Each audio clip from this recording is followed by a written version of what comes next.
Well, I hope we're on the air. I never got any feedback that that game thing was live. Hey, Brandon, are you there? I'm here, man. I'm here. Oh, man, hold on. Let me go back to my professional here then. Hey, welcome to Randall and Stretch the Chain. This is your Thursday night football preparation and your Thursday night reality check in college football. This is a new show. We're here to have some fun. We're here to have some laugh. Somewhere along the way tonight, we're going to get joined by our special guest. You know, Brandon, I deal with two lawyers every Tuesday night. I didn't know I was going to have them on Thursday.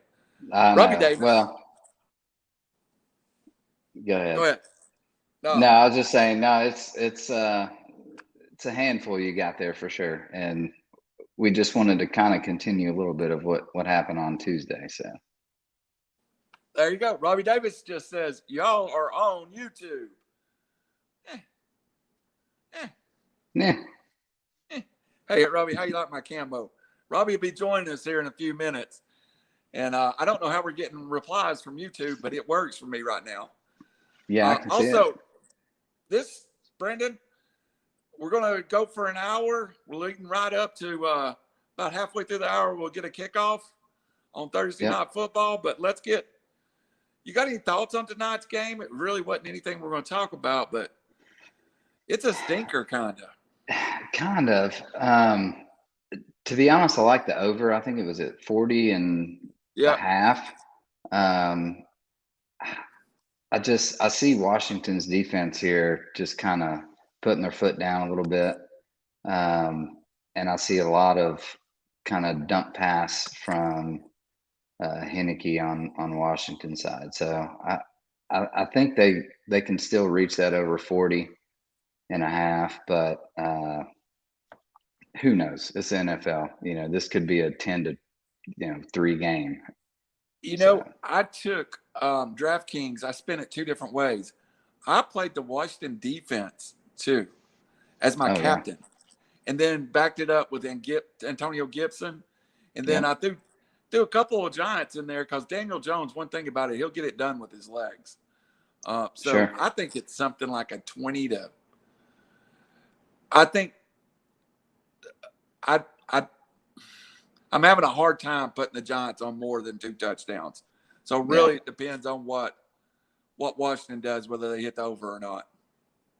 Yeah, I figured Washington would be somewhere around 24 points or so. Yep. Well, the first subject we're going to cover tonight, I got intrigued with this article this week, everybody. It's from ESPN. Ryan McGee, senior writer from ESPN, the not top 10, the bottom 10. The reason we were late getting on air because we're debating one of them, and when we get to number 5, we're going to debate it a little more because when I read it, I assumed it was Nebraska. When you read it, you assumed it was Tennessee, 1998. Tennessee. Yeah. Then I read it again, and I thought, could this be Florida State? But we'll get there at number 5. So let's start the bottom 10. The disgrace. The RiverCity-Media podcasting football teams. This first one pains my heart because a friend of mine's son is a wide receiver at UTEP. But UTEP checks in at number 10. You saw them play 0-5. Yeah, they're struggling. They're struggling. Go ahead. I don't think they've won a game in like 2 years. That's what 0-5 last year. God, I didn't realize they were that bad. And their name on here is UTEP. I don't know. Yeah, I can't. Number 9, the Old Dominion or Old Dominion. Duh. Coach left from Penn State. Haven't won a game. October the 2nd, they take a trip. The thing says they lost the the only team that lost the inner scrimmage game. Number 8, the Fighting Butchers, Florida, Florida Atlantic. No, for the FIU, Florida International. And I guess Butch Davis is head coach at Florida International. I had no clue. Huh. Number 7, No clue. Bowling Green in Northern Illinois, by the way of Akron. We'll stop there. The MAC, the first week, and the MAC used to be a good football conference. You are an Ohio State fan. The MAC, Miami of Ohio, Bowling Green, Akron, Northern Illinois. What has caused that conference to become so bad? I think it's just lack of recruiting, obviously. I don't think they can compete whatsoever, even with any of the other lower conferences. They struggle year in, year out, and it's not a really good product. I remember when back not many years ago, when you opened with the MAC team, you had a real football game on your end. Tennessee played Bowling Green about 6 or 7 years ago over in Nashville, and they tried their best to lose to Bowling Green all night. I remember Miami, Ohio pulling some big upsets.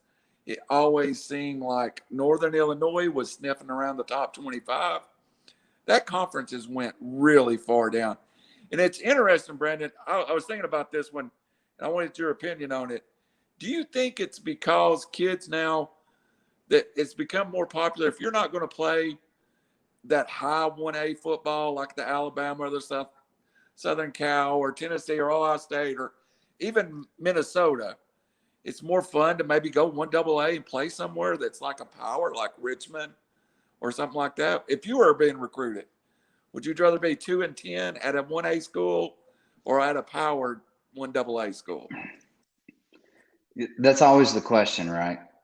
With these kids, and you know, the transfer portal is opened, and you see all this shifting around from second and third string players to bigger schools or lesser schools, and starting and doing well. So I think it's just, you know, it's all about marketing and notoriety. You got to do what's best for yourself to get noticed. If you think you're that kind of talent, you've got to pick somewhere, whether it be a big game, you know, a MAC school versus somebody big, that you can actually get some kind of notoriety. I think that influences a lot of them. And now with the NLIs, that's completely changes the game. So that we're yet to see. We're still young in that. We're yet to see how that's going to affect everything. I think it's going to be a big deal. So the next one really shocks me. ULM, and I'm gonna take a minute with this one. Louisiana Monroe beat Alabama in the early 2000s. Their offensive coordinator is now Rich Rodriguez, who in 2006 turned down Alabama. And then when Alabama was turned down by Rich Rodriguez, they hired a guy named Nick Saban. Their head coach is good old tater tot, Terry Bowden from Auburn. If you had this staff in 2004, it would have been at USC or Notre Dame. Yeah, high dollar. And Louisiana Lafayette just finished in the top 25.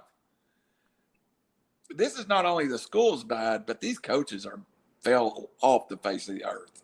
Yeah, again, it comes to recruiting. I mean, it's recruiting with these kids nowadays. Like, you have to evolve. Like, if you don't evolve with your recruiting tactics and what you can offer, like, obviously Saban's got a one-way track to the NFL. There's those big name schools, Ohio State, USC, whatever. They've got one-way tracks straight to the NFL. You know, if you start here, you're going to get noticed. You're probably going to be in the, you know, top 3-5 rounds of the draft pick. You start struggling there, when you don't have that avenue and you don't adapt to, what people want, kind of the new age recruiting. Right. And it is really a different world. Robbie just said, and Robbie, I don't remember that. I don't remember MAC football playing in the spring. I know 1AA did, but I don't remember 1A schools playing. I don't either. We'll check that one. You'll be on here in a minute. We'll fact check that one. Here's the one. I'm going to read the whole thing on this. The fifth spot, this coveted fifth spot goes to conferences now nearly down to a coveted 5 teams, AKA the remaining members are of an allowance that is titled the Big 12, but actually the Big 10, but not the Big 10. Even when everybody's wondering when they will eventually expand to 12 or 16, but they never did. So now it's up to college football version of the mall near you house. The big deal in the 90s, then the Sears Trophy winner, J.C. Penney's left. Now it's down to Chase King. Oh, my Lord, do we wish we could go back to the 90s. Very brattled patterns and weird food court anchored by McDowell's. So I read that there's a bunch of teams from the 90s. But the first one that jumped out at you is Tennessee, wasn't it? Okay, so I have found the problem. We are looking at 2 different lists of the bottom 10. So my number 5 just solely states 1998. Oh, okay. Well, I might have sent out the wrong one then. Hold on. No, that's okay. The one you sent on our link, that's the one I'm looking at. That's why I was thinking 1998, because it said coveted 5th spot, gets into Marty McFly's DeLorean, goes back to 23 years. With the final AP top 25 rankings by following 4 teams: Tennessee, Ohio State, Florida State, and Arizona. Over the weekend, they went a combined 0-4. All losses at home. Teams back in the 1998, they would have run over speed bumps in the Twin Pines Mall parking lot. So it's a completely different list that I'm looking at than you are. Yeah, and I think you have the right list, and I think I screwed up here. It's all right. All good. I did a lot of homework on this one.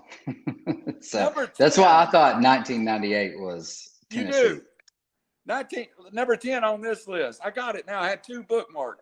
Kansas Jayhawks. Yes. I wasn't going to say anything.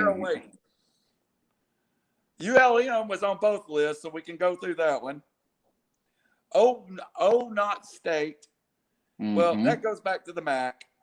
Georgia State, not the stuff. That hurts, man. How's Georgia State on this list? Number 6, Lord. UNLV. Yeah, let's talk about Georgia State. Didn't they beat at Tennessee at home about 2 years ago? Yeah. 1998. This coveted 5 spot in the McFly's DeLorean, and it goes back 23 years to the final poll. They were topped by 4 teams: Tennessee, Ohio State, Florida State, Arizona. Over the weekend, they combined for an 0-4, all losses at home to teams back in the 98 that had run over like Twin Peaks mall shopping. Now the Tides are 98, are now combined 2-6 and headed into week 3. Good Scott. I think that encompasses. It encompasses all of us. Tennessee and Ohio State. You don't belong on the list, dude. You don't belong. No, it's all. Oh, for sure we do. Wait till you see my top 10. But 1998 just reminds me of the Vols. Just I know putting that out there. I mean, so the argument I had with a Florida State fan. The Georgia State loss wasn't as bad as the Jacksonville State loss. That's what we're down to now, man. We're down to. Yeah, you got to pick and choose your battles. Yeah. The Colorado State. The Rams' latest looks bad on paper. Social media, even the petrograph in Colorado's canyons of ancients.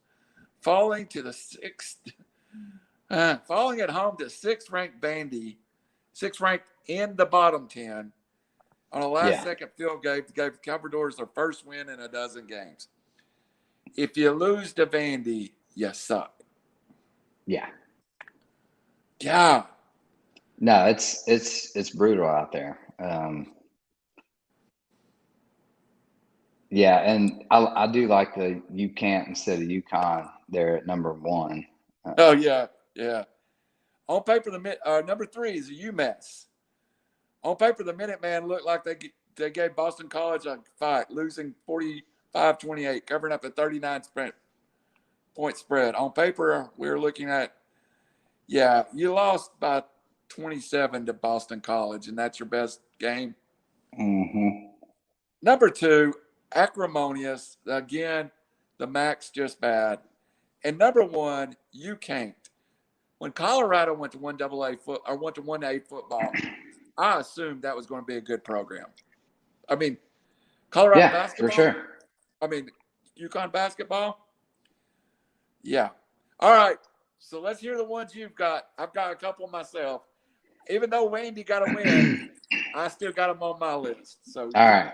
So I've got 3 here.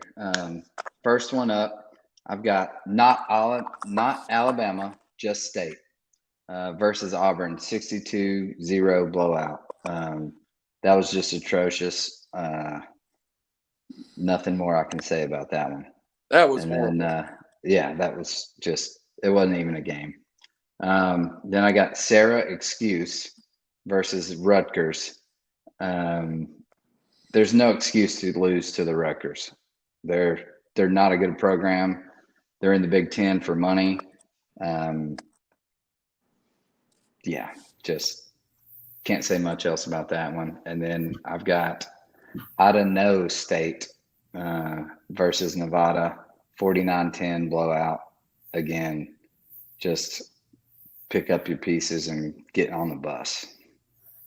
Robbie Davis, thank you for joining us. Those are good, Shane. Robbie, since we started this show with a complete flop by me reading the wrong list, do you got any bottom 10 teams you would like to suggest? Oh, I mean, how is Florida State not on that list?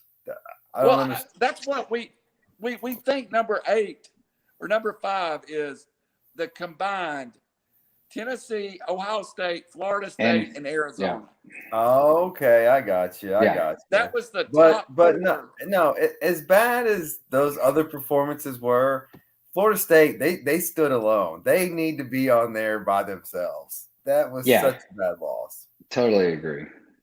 That was just when they looked so good against Notre Dame, and we thought they were a real team. They could have actually beat them and been a contender this year, and then complete debacle. Like, it wasn't even like a Hail Mary pass. Like, the guy caught it on like the 12-yard line or something. I mean, the defenders just gave up. Like, it was unbelievable. I think I mentioned this Tuesday. It's like, have none of these coaches ever played Madden? Like, prevent, get everyone back as possible. Let them catch something. Yeah. Tackle, fundamentals, just like wrap up, tackle, like hit somebody. Like, the guys were like acting like they got hit hard by blocks and stuff. It was just atrocious to watch. Well, thanks for having me on your first show. Yeah, we were struggling with that first segment. We can't figure out if the MAC played or not this spring. No, so I was Googling it. So they started November 4th and ended December 18th. So it was that, and that was back when like you had like college football, NFL started, college basketball. So they just picked the worst possible time to, hey, let's squeeze in a football season that already very few people care about, and let's put it right in the mix of everything going on in 2020. Oh, I got some teams I'd like to add to the list. I don't care if Vandy did win. It's Vandy. They're 1-13 in their last 13 games. So Colorado State deserves to be on the list. But Vandy may be the worst SEC team I've ever seen. How do you lose to East Tennessee State at home? I mean, how do you do that? That's like us saying, hey, we're going to start a football program and 5 years later go win an SEC game. It's unbelievable. Yeah. The other one that I thought about that I used to be a decent program and I always used to enjoy watching their games because I'd get home late and the only thing would be on would be West Coast football. And they always had UNLV on, and you would sit down and they would score 100, and the other team would score 104. And now they haven't won in like a year and a half. How can you lose and be in Las Vegas to recruit to? Shouldn't UNLV be a good football program or a basketball program or something? Or do you not want to send your 18-year-old to Las Vegas? I mean, name, image, and likeness. I could see a bunch of Caesars, MGM. I'm not familiar with the strip clubs out there, so I don't know their names, but I'm sure there are some that would be happy to sponsor some players. Yeah. Can you see the bunny ranch on somebody's arm and a tattoo? Yeah, I mean that's their biggest recruiting tool at this point. It's not football or school or education. It's this is Vegas, baby. My friend Doug Adams' brother played at Western Kentucky, and they went out and played in the UNLV basketball tournament, the Christmas tournament, like all schools do. So Doug was a senior in high school. He jumped on the plane. He was being recruited by Western. So they go with Western Kentucky out to play in the UNLV basketball tournament. And he said his brother scored 13, had 2 rebounds. That's not remarkable, but he was stone drunk when he did it in the game. And he was like, they showed up drinking 5 minutes before tip-off and played against UNLV. So that might have been how all those teams were so good back in the day with Stacey Ogman and Larry Johnson. Isn't that how you play sports? Yeah. All right, so the silly segment out of the way, which I totally stunk at because I had 2 lists bookmarked. But, Robbie, I did want to we're going to change around a little bit. I want to talk about, because we teased this on 3R's Sports. I want to skip ahead to the segment about USC and that job opening, because you teased that you had a prediction. I have a prediction. I think Shane has a prediction. First off, we don't have Raj here, and I was hinting at it when he was on the show. But to me, USC is we're going down the Tennessee, Florida State rabbit hole. We keep firing coaches that's doing okay and bringing in guys that do worse. Is USC in trouble? Shane, does that program hold? I looked it up, last really 07. So you're right, Robbie. 14 years ago, they were really relevant. So that means the kids are freshmen in high school. Is USC in danger of becoming Florida State or Tennessee or Nebraska? Shane? I think so. They're walking a thin line right now. They're a big time program with big time money. They can pay somebody, but when you start out and fire your coach, game 1, game 2, it's not a good look. If they don't fix it soon and fast, they're going to be pretty irrelevant. And I think the boosters are going to start leaving. Robbie, what's your thoughts on it? So college football is made up, the fan base is made up of people that are from the area and alumni or alumnus. So I get that confused. But USC, it's a private school. It's a small alumni group. There's 8 pro teams, 8 in LA.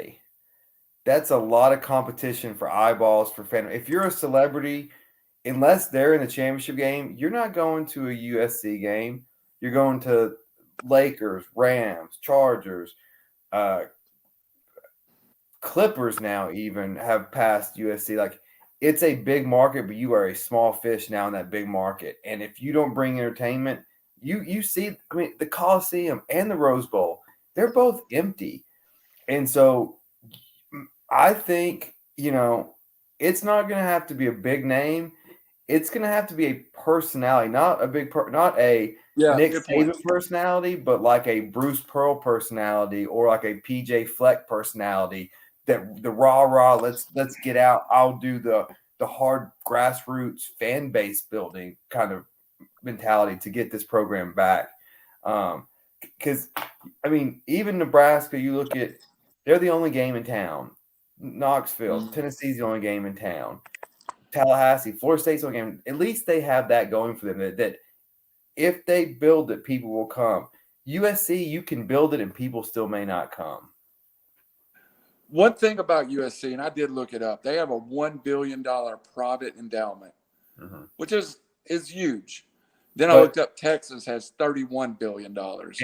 And don't, that USC endowment is tricky. A lot of that is Jimmy Iovine and Dr. Dre and Steven Spielberg. It's a lot to the movie industry and to the entertainment industry. There's a lot more going on there than it is, say, a Texas or a Alabama or Florida. Right. I misspoke. It's $5.7 billion at USC. USC. Yeah, $31 billion at Texas. Yeah. But Texas is a public institution. They have to pretty well disclose what they do. USC is a private institution. I remember when I lived in California, and it was pre-USC going on the Pete Carroll run, late 90s.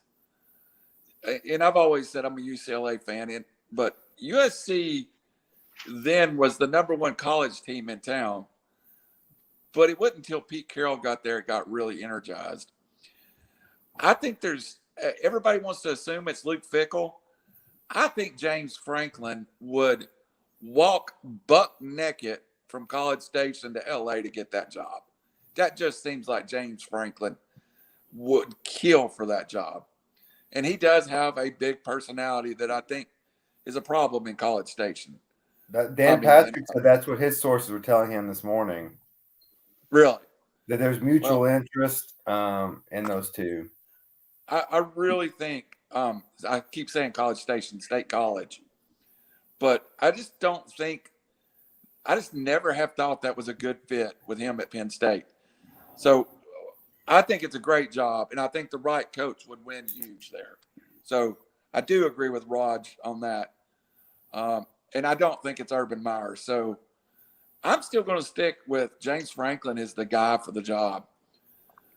Yeah. Right, so I've got the, the Vegas odds on who's the USC coach here.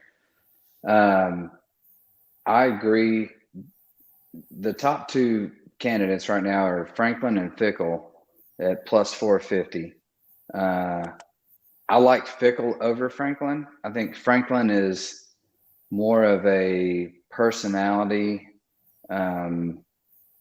media kind of guy than Fickell. Fickell's more hard-nosed football, doesn't give a crap about whatever. So they're both plus 450.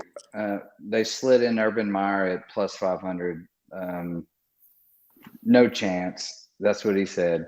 But, Urban, we've all known him to be not so truthful. I got to go. My heart's bad. Not so truthful with Urban. So who knows? It could be midseason. He's calling on USC's door if they haven't found a coach. Matt Campbell's at 950 plus 950. That's a big jump. Yeah, big jump. So I think that obvious two are Fickell and Franklin. Fickell's done a great job. Like, came out of Ohio State, defensive coordinator, just amazing. Did well. He was our interim coach. Then moved on to Cincinnati and has obviously done really well there. Franklin, I think, is more of kind of a gimmick guy. Like, he started at Vanderbilt. He did well, I guess you can say that for Vanderbilt, but then once he got to the Big Ten, he's been competitive occasionally. It just, I think he lacks in recruiting. I think he doesn't motivate the players as well as some of the other coaches. But then you got Fickle, which was also at Ohio State. I really like this guy for the USC job. What he's done at Cincy and has turned that program around. And I mean, they're a top 10 program now. So that's pretty. What's Cristobal on the odds? I didn't get to that far. Okay. On the odds. I could probably look it up real quick. But I've got a sleeper pick, and you Tennessee boys will love this one. T. Martin. This is not happening. Lane Kiffin at plus 5,000. So if I was a betting man, I wouldn't put it on that. But just saying, it could be good. You never know. I would take Lane Kiffin back in a heartbeat in Knoxville. Who'd you say, Robbie? Mario Cristobal from Oregon. Plus 12. He's plus 1,200. All right. I wouldn't mind putting some money on that. He's a good recruiter, coached under Saban, which seems to be the requirement for every good job now. Right. I would any chance Dan Mullen is in the mix? You know, he hasn't been happy at Florida. Really great coach. I'm not sure he's a West Coast guy. No, he's not even on the list.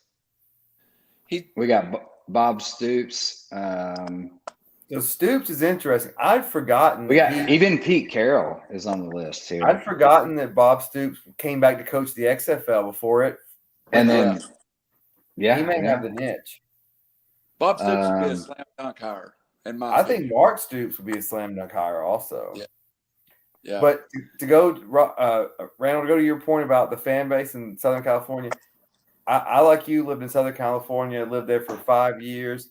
I never heard one person ever say, if I said, what are your plans this weekend or what'd you do this weekend?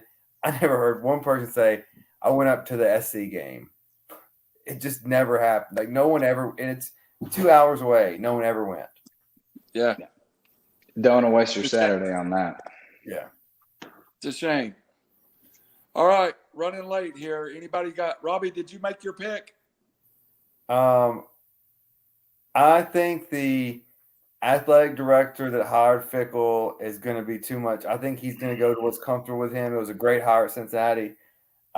Fickle's been very picky about what jobs he will take. If this one gets offered, you go. Absolutely. Fickle, if you will. Yes, fickle about his jobs. Yes, he's been very fickle about his jobs. And also, I would rate USC. I wrote down a list, and it was the 7th best job in the country. Is that a fair assessment? What are your top 7? What are your top 7? I don't have my list in front of me, but Alabama was obviously number 1. I had Georgia in my top 5. It wasn't in that order, but it was. Let me go through it. It was Alabama, Ohio State,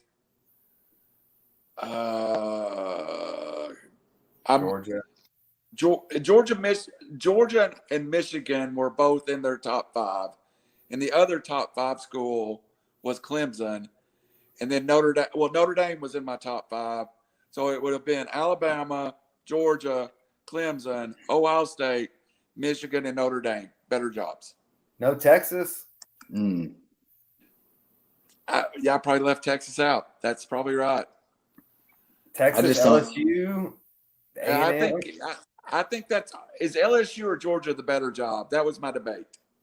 Well, with Georgia Tech down, probably Georgia. But if Georgia Tech is anywhere relevant, LSU has no in-state competition at all. So 2 SEC teams, 2 Big Ten teams, and 1 independent. Then USC. Yeah, I don't think Notre Dame. I mean, until they join a conference or something, I think they're at the bottom of the list there. Personally, that might not be no Ohio State hate, is it? No, zero Ohio State hate. Okay. Oh, you'll see when we get to our top 10 here. And Brandon, you like the over in this game? That's ridiculous. Is it already started? Yeah, it's 0-0. These teams are terrible. They are terrible. But Did you hear I me? plan on 24 points by Washington. So Did you hear if me we that can in get my DraftKings single game lineup, the Washington defense is my captain? yeah, I like that's it. solid. That's solid. So, No, I don't know. All right, Lost my train of thought. I got 8 more minutes on here, guys, and I'm getting off at 8:45. all right, so we want to save a few minutes at the end for some games we want to watch, but I do want to get to the top 10. And Robbie, I would like your part on this, the top 10 teams. All right, So this was trickier than I thought it was going to be. So it was. I Easy wasn't for sure me. if we were doing playoff style or just the top 10. So I just ranked them as I think the top 10 that I've seen, not necessarily based on resume or anything like that. So I've got Alabama, Georgia, even though they've looked a little shaky, they've got the best win. I've got Oregon at 3, Oklahoma at 4, Iowa at 5, and I'm not sure why I have A&M at 6, but I do. I have Clemson at 7 with the best loss, Ohio State at 8, Cincinnati at 9, and Florida at 10. All right, Brandon, I'm going to let you go last. I had Alabama at 1, Georgia at 2, Iowa at 3, Oregon at 4, Oklahoma at 5. And remember, I picked Oklahoma to win it all. I just don't think Oklahoma has been as impressive as Iowa and Oregon. Clemson, no, I didn't have. I had Cincinnati 6, Clemson 7, Ohio State 8, Texas A&M 9, and I put UCLA 10. Okay. I toyed with UCLA. All right, Ohio State. So I got Bama 1, Georgia 2, Oregon 3, Oklahoma 4. I pushed them back to 4 over 3 because of that slight skid out of Tulane right there that they had 40-35. I thought that was a little sketchy. And then I've got Clemson or Iowa 5, Clemson 6, Cincinnati 7, Texas A&M 8, Penn State 9, and Ohio State 10. Ohio State 10, until we can fix the defense and what's going on with that, I mean, they're struggling right now. So you think Penn State would beat Ohio State right now? Probably not, but I'm just really pissed off at them right now. So they need to fix this quickly. And Ryan Day said it's a pattern. It's going to be a structural change, and he's not worried about hurting feelings. So he's going to make a change. Apparently, we'll see how that goes. But it is a pattern. If you look back to last year, especially in the Bama game, we just got beat all over the field on the defense. Linebackers always been a struggle. Last year, continued to this year, and then we could not stop the run. Couldn't get push off the offensive line. So, I'm being conservative here and putting them at 10 because until they show me something on defense, I mean, they've got a month to prove it. I mean, they've got like Tulsa and like no names until Maryland in like 3 weeks. So we've got to do something. So hypothetical in Indianapolis, Alabama versus Ohio State this weekend. What's the spread? The spread's probably plus 24 Ohio State, and I'd probably take Bama. Yeah. I came up with, honestly, off the top of my head, I said 17.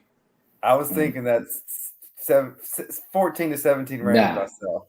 No, we'll get demolished.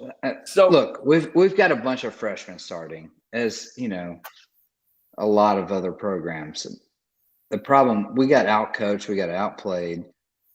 Kerry Combs was a great defensive backs coach at Ohio State before he left, went to Tennessee Titans, then came back. Now he's the D coordinator.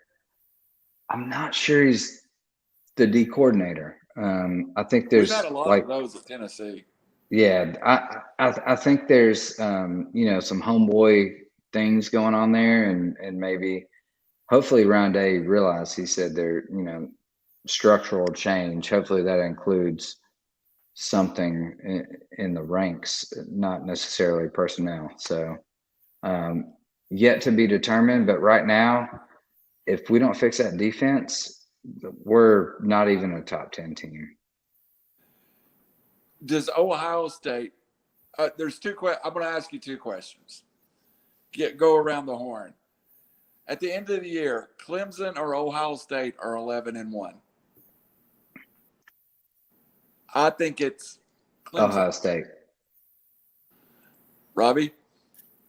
If Clemson and Ohio State are both 11-1, both won. No, who actually finishes 11-1? Ohio State, I think. Oh. You have Penn State ranked ahead of Ohio State. I don't think there's anybody in the ACC. Because I'm mad.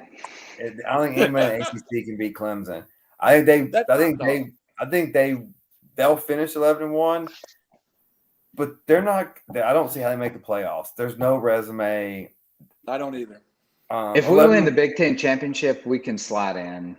Oh yeah, somewhere cool. Just like 2014. Absolutely. Look, this is now, reminiscent of 2014, where we lost early in the season, and we come back, we slid in that fourth spot, and somehow we won the national championship. Now, I'm not calling it a national championship win this year, but it is still possible that we could slide in if we win the Big Ten championship. We gotta clear it. We gotta run the table. Well, you got to figure Georgia's probably going to lose twice, both to Alabama. And then if Florida doesn't knock them off, like I think that if that seed gets 2 in, it's going to be 2 from the West. I don't think an East team gets in. I think Alabama. I totally agree. And then Alabama's going to beat Georgia twice, or Georgia, and then whoever plays in the East, they're going to beat them. And so if A&M can just lose once, I think they're in, and I think Alabama's in. Well, I'll leave it at that, guys. I'll let you guys finish out your show. Thanks for joining us. I enjoyed it. Y'all doing well. Yeah, man. We'd do better if I would read off the list I sent to everybody. And I'm sure we will be in touch on Sunday whenever my team bounces back. Oh, your team's terrible. I sent you a trade, by the way. Take a look at that. Yeah, that's awful. All right. That's a great trade. I'll see you later. See ya. Thanks for joining us. All right, Shane, we got 15 minutes. We're going to run it a little long. I do want to hit some of these games because this weekend my daughter's in camp. I gave my Tennessee tickets. Look, the Vols play Tennessee Tech. I've been going for 40 years. I'm giving myself the weekend off. My daughter is in church camp this weekend. This is one weekend. I have nothing but wall-to-wall football. I want to go through the college games, and we'll look at the NFL. Yep. The first game we were going to talk about quickly, I think it's a good game, even though Indiana got beat early in the year. Cincinnati is a true test. Indiana is a true test for Cincinnati. For sure. Indiana is a sleeper. They very underrated. And Cincinnati is kind of one of those big wild teams right now. I think Indiana can slide in there. They're at Indiana, and Cincinnati's favored by 3. It's going to be a tough match. Like I couldn't call that one. Right off. I think Cincy wins, but I think it's closer, a lot closer than people think. Yeah. I would take the points probably in Indiana. I would too. The next game on our list, I really don't see this as a game to be watched. It's at 12:30. Of course, the first game's at 12, so that's first game for me off the bat. I'm watching that game. At 2:30, Notre Dame and Purdue. I just think this is a bad team versus an okay team. I agree. You look at what Florida State did against Notre Dame, and then what happened to Florida State against Jacksonville State. That last, shouldn't have even been in the game versus Florida State. I thought when Florida State came out against Notre Dame that they were legit. Like this was maybe the year that they step over that hump. And then, you see Jacksonville State game and it was just awful. So I have my reservations on Notre Dame, like as I always do, that somehow they always end up in the top 10 or 15 and, they don't ever really do much. So I'm kind of with you. I don't see me watching this game very much. I'll flip over to it, but it's not.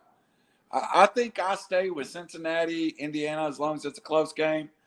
But at 3:30, the traditional SEC game of the week, this sounds like a great matchup. Number 1, Alabama. Number 11, Florida. I think Alabama blows them out. Yeah, so Bama's favored, 14.5 here. Yes. On the road. It is in the swamp. I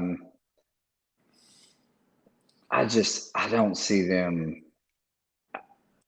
I think they cover. I don't know if it's quite the blowout, maybe just because it's the swamp and you've got a young quarterback in Alabama, but who knows? We've seen Saban before. Like this guy's a genius. Like he just rips people apart and he drinks coffee and eats 2 Debbie cakes in the morning. Like this, he's, you can't beat that guy.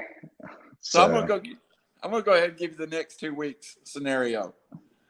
Florida gets blown out with Emory Jones at quarterback. I was about to say that stat, Robbie. 0-10 versus Saban. Florida, Emory Jones looks horrible, plays 2 quarters, and finally Dan Mullen realizes his best quarterback is Anthony Richardson on the bench, who to me looks like a star in the making.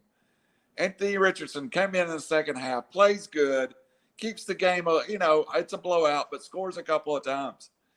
Then next week, when Tennessee goes to the swamp, Anthony Richardson has 300 yards passing, 100 yards on the ground, and looks like an All-American. That's the Tennessee storyline that plays out. Oh, that could be so true. Unfortunately, it's going to play out. I'm telling you right now. 2 weeks from now, people will be saying, "Why didn't you play Anthony Richards after his 300-yard effort against Tennessee?" Next game, I do want to see this game because I'm interested in what both teams have. Number 22, Auburn at number 10, Penn State. SEC versus Big Ten in a whiteout, which I know that gets old and everybody's done it now. But Penn State does it really good. That stadium looks like a snowstorm. They do. We have been in several of the whiteouts. I am interested in this game, and I don't have a good feel for this game. So Penn State's favored 5.5. It's at Penn State. Auburn has looked good, but they've played nobody. I don't think Penn State's really played anybody either. It's going to be interesting to see what James Franklin can do here against, what seems to be a fiery Auburn team right now. So I'm very, very interested in that. I think that's my we've just covered my schedule. I think because I can't go 14 hours of football. You people that can, more power to you. You drink. I don't drink, so it gets after a while it gets to me. I'm not a big TV guy, and I've made people mad on our group text, but going, I can't watch games at home. am this weekend just because I haven't seen a lot of football. But I think I go with that Cincinnati game early just because I'm interested in Cincinnati. Then I watch probably a half of Alabama and Florida. But I think I'm glued to my TV for that Auburn Penn State game. I think that's a good football game. I think so. That's when you order a pizza in, get you a couple of cold Coca-Colas and sit back.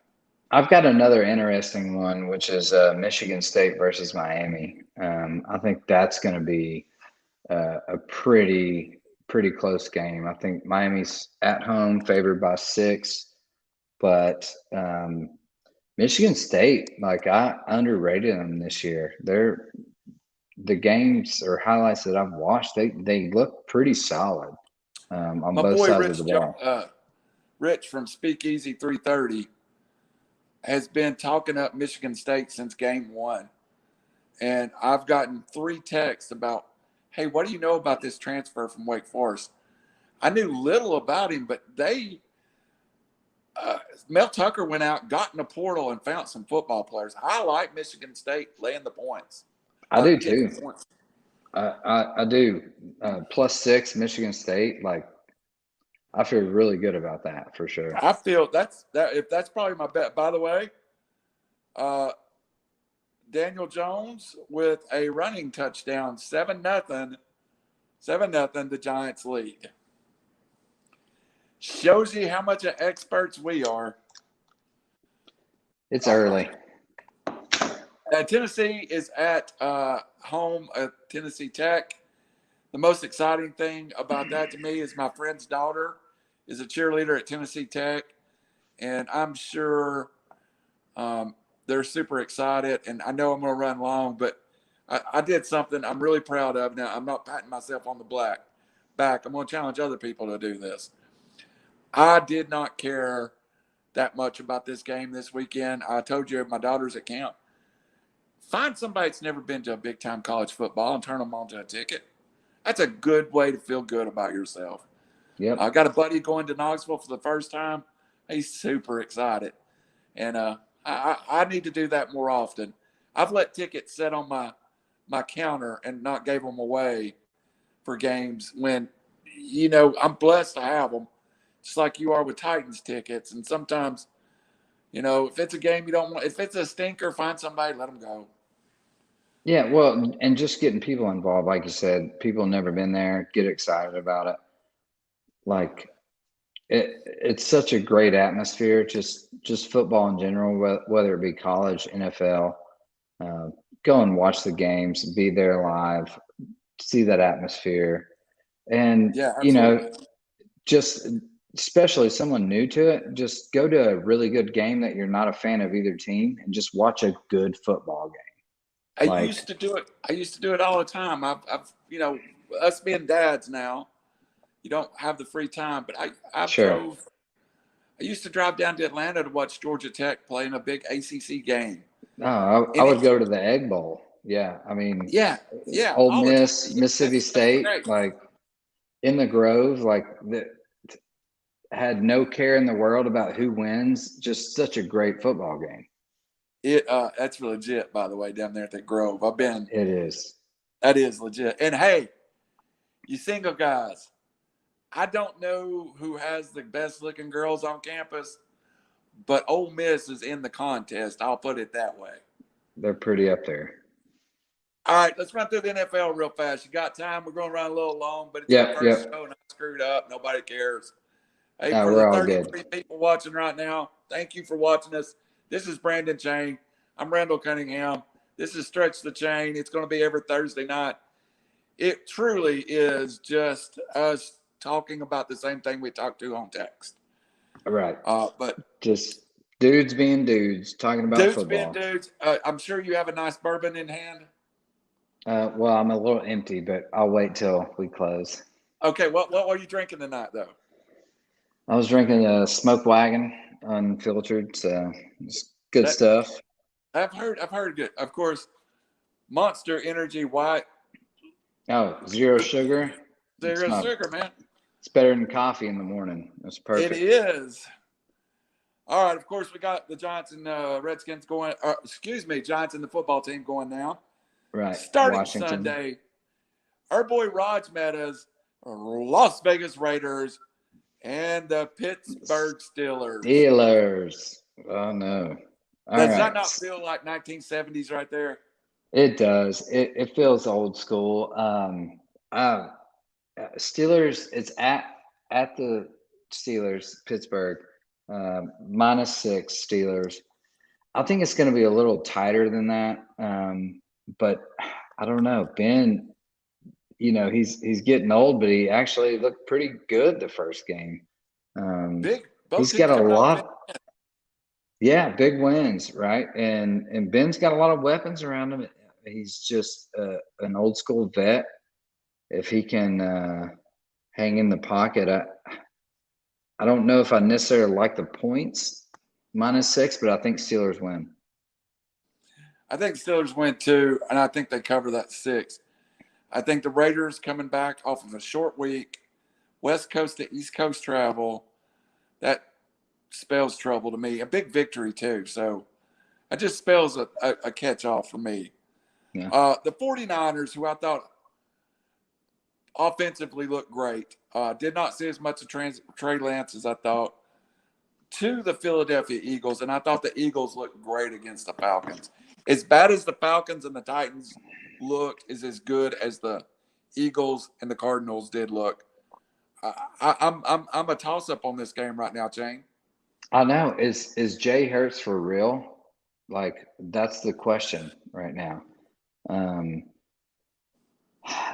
I don't know. And 49ers, their injury with Mostert, he played 2 plays and tore his ACL.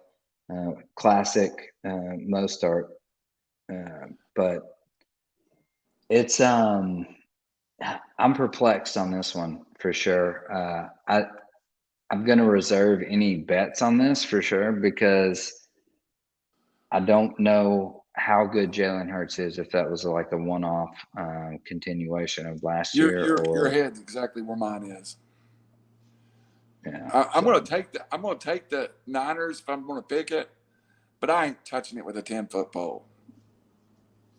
I'm the saying Texans and the Browns, 2 teams that started the exact opposite, and the Texans, I picked them to be 0-17, so that shows you what I know about football.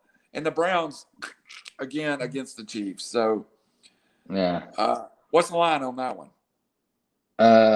I don't have that line. Okay.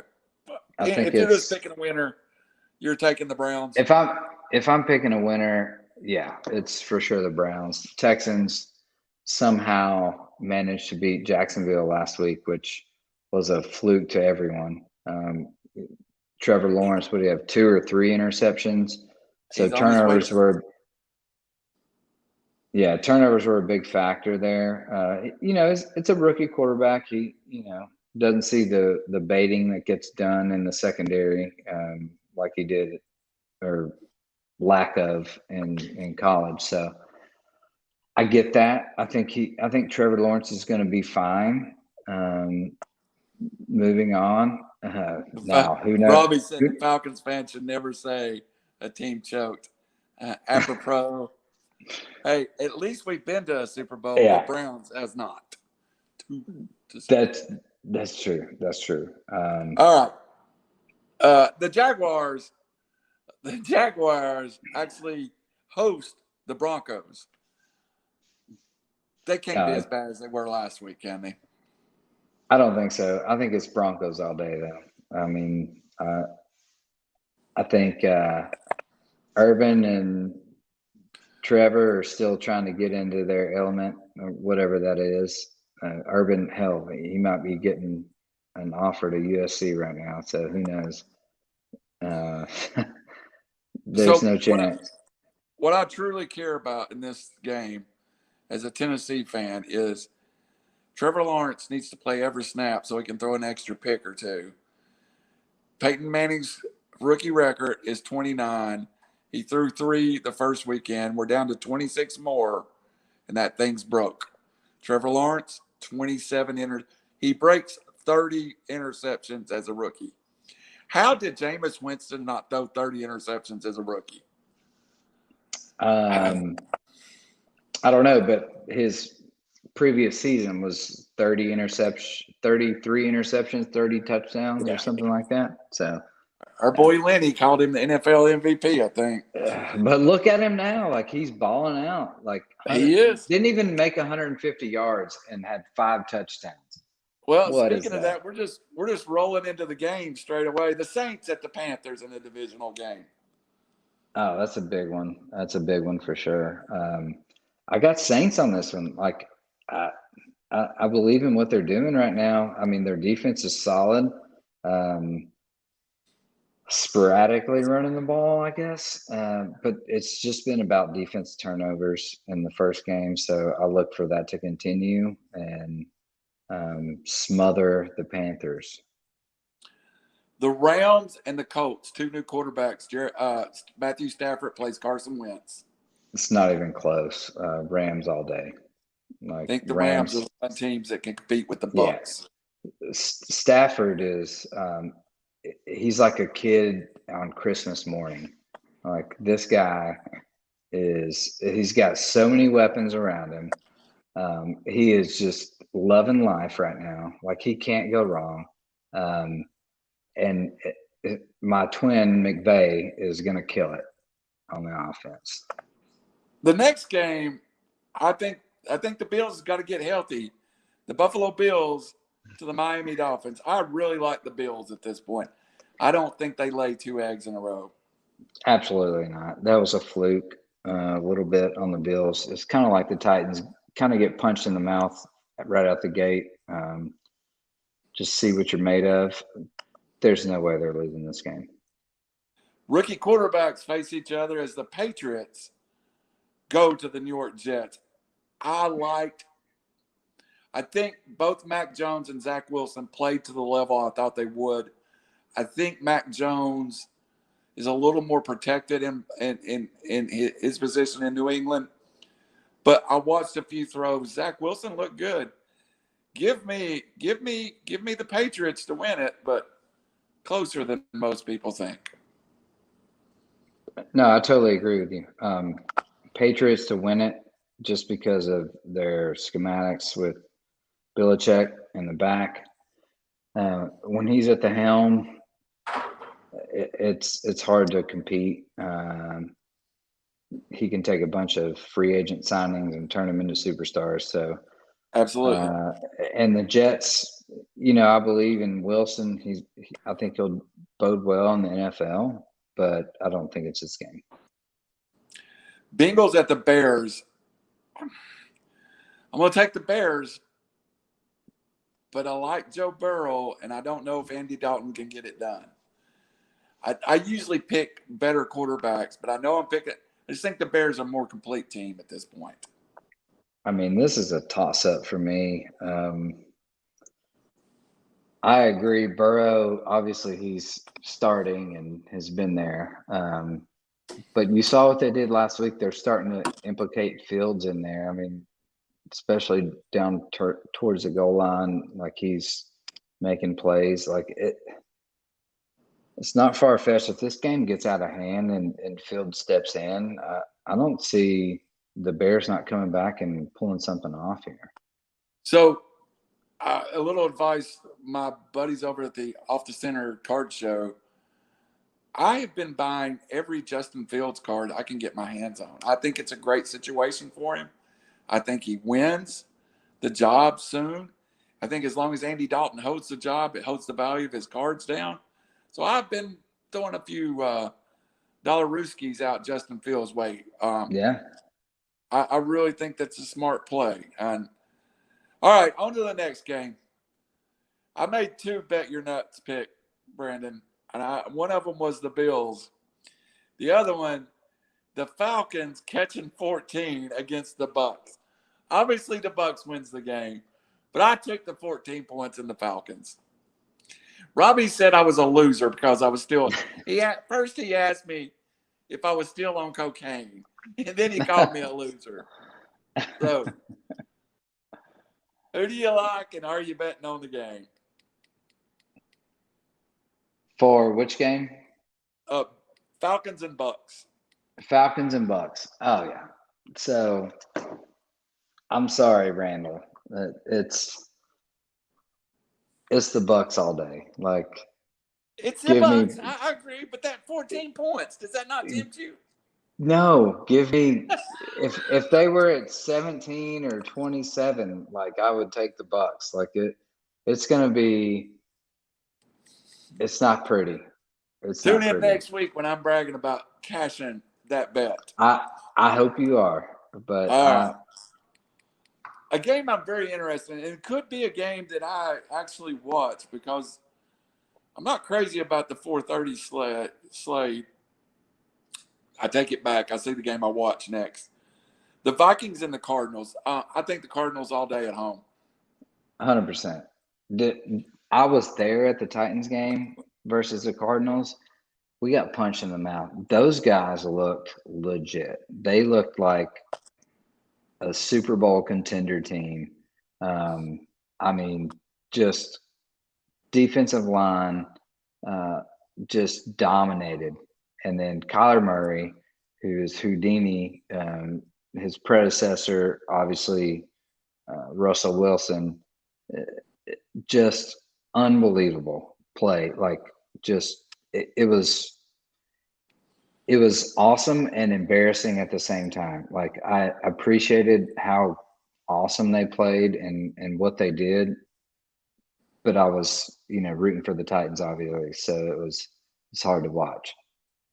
Well, and to go there, early in the year, one of the Nashville writers wrote a story that said the Titans opened up with Kyler Murray and Russell Wilson. That's trouble for that defense. And this week, the Titans travel to Seattle, cross country, get a Seahawks team that has been underappreciated. I think it's one of the better Seahawks teams put together in the last probably 8-10 years. Like, I love their Seahawks team is legit, man. Like, Yep. they are, they're going to do some big things in the NFL. So I'm going to shock you by saying I'm going to take the Seahawks to win the game, but I do like catch. I don't think the Titans embarrass themselves twice in a row. I like the Titans catching points on the road. I hope so. Again, like,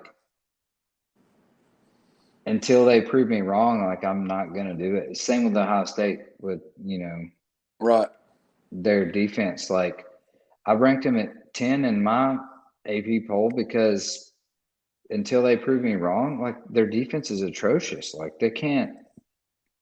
you got to fix it. Until you prove that you can fix it and move on and beat a good team, then, like, you're not going to get my vote. I'm going to watch that game, one, because I don't think the Titans are as bad as we think they are, and two, my two favorite non-Falcon players in the NFL, my three favorite players, so because I'm going to include a Titan, is Aaron Rodgers, Russell Wilson, and Derrick Henry. That's the guys I like to watch play. Sure. And I also love Taylor Lewan because he has maybe the greatest podcast. If you ain't watched Bussin' with the Boys, Taylor is for real. Yeah, he's a great podcaster, but not a great left tackle last week. Look what he did for us last week. That's the problem. Like, shut your mouth and play football. That's your first job. He's got a lot going in life. He does, and I'm fine with that as long as you produce on the field. Like, when you come out off an injury and you're, busting with the boys and, like, doing all this other extracurricular activities or whatever, and not getting your job done, like what you're paid to do, like, I have a problem with that. A leaked player just recently, right? Taylor Lewan. Like, he was the highest paid left tackle in the NFL when he got his contract. He leaked 2 years ago. Yeah. Okay. Into the primetime games, the Cowboys play the Chargers. I think the nation get to see Justin Herbert really for the first time. Yeah. I think this is a good football game, but give me the Cowboys for the win. You like the Cowboys? The Chargers are giving up 3.5 here. They're at home. I I'm with you, Randall, on this. Like, I think they played Tampa Bay super great. Like, that was one of the best games, like, especially coming back for Dak. Yep. Off the cuff, and just like, is he for real or is he fake? And he really showed out. I actually have the Cowboys. If I was a bet man, I would take the points with the Cowboys all day. Me too. I don't think it's My going to be fantasy close. team quarterback, 2 weeks in a row, is probably going to lose, but he's going to put up a ton of points for me again. As the Chiefs go to the Ravens, my gut tells me in every way you pick the Chiefs, but every time I doubt the Ravens, they pull something off. I'm scared of this game. I think it's a real fun game to watch. 100%. Give me the Chiefs, but don't be shocked if we're sitting here talking about the Ravens got it done. It's so hard to go against the Chiefs. They're 3.5 favorites. It's at Baltimore. That's such a tough game, and especially, Baltimore coming off that loss. Chiefs doing what they do. What Mahomes said, sometimes it'd be like that. He's got Kelsey or Tyreek down in the field. He just throws it up. Sometimes it'd be like that. Like, I mean, they're on another level.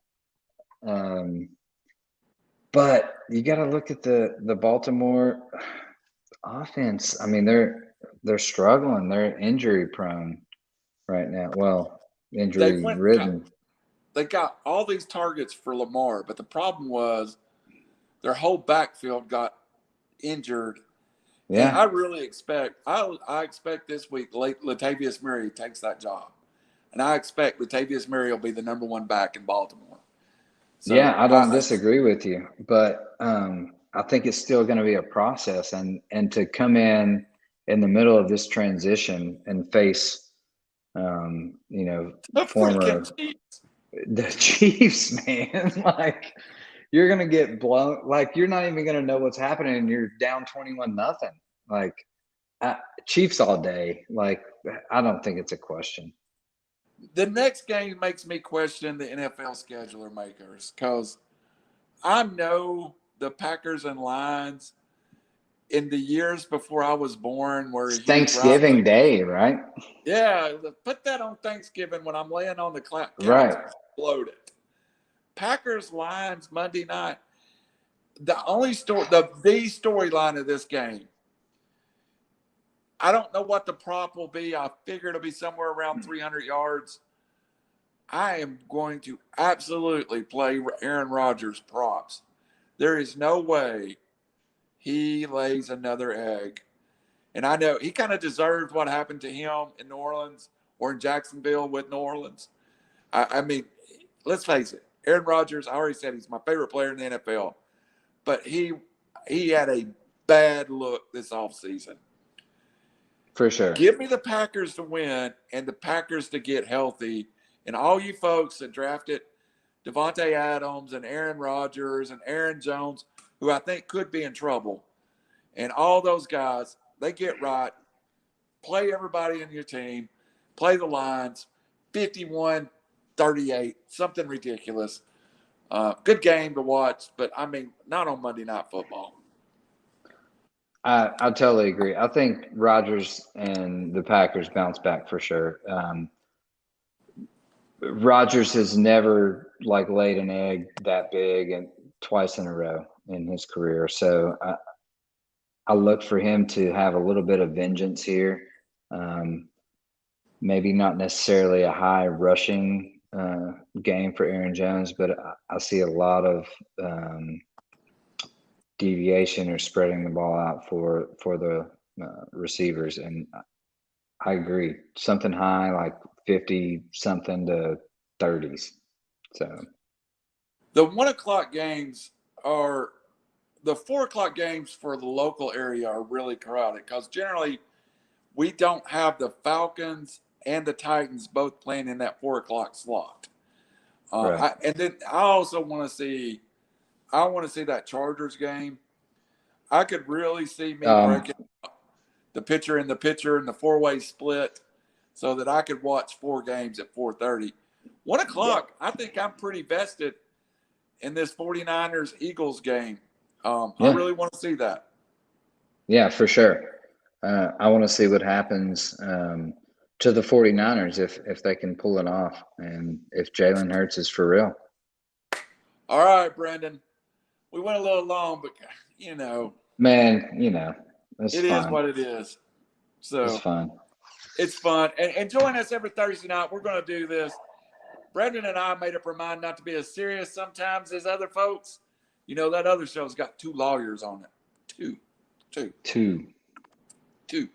And we wonder why we go 4 hours sometimes. They like to hear themselves talk. They do, and don't want to hear me talk. I feel like Judge Judy some days. But we'll be back next week. Anything you want to close out with, Shane? Man, just a great first show, I think.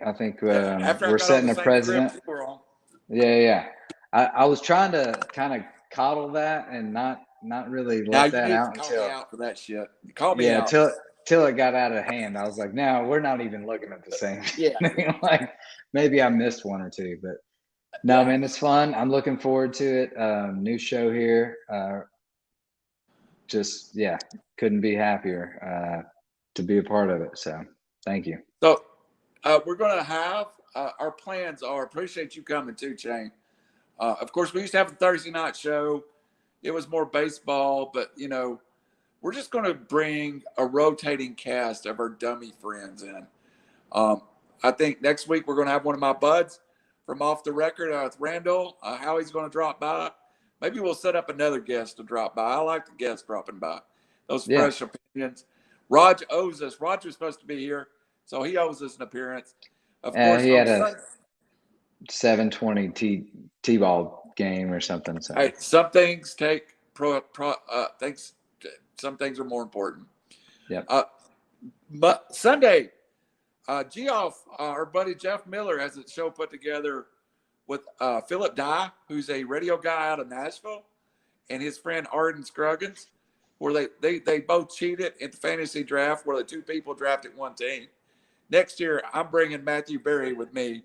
That's just my buddy hanging out. But they have a show on Sunday, Shane. It's called Victory Formation.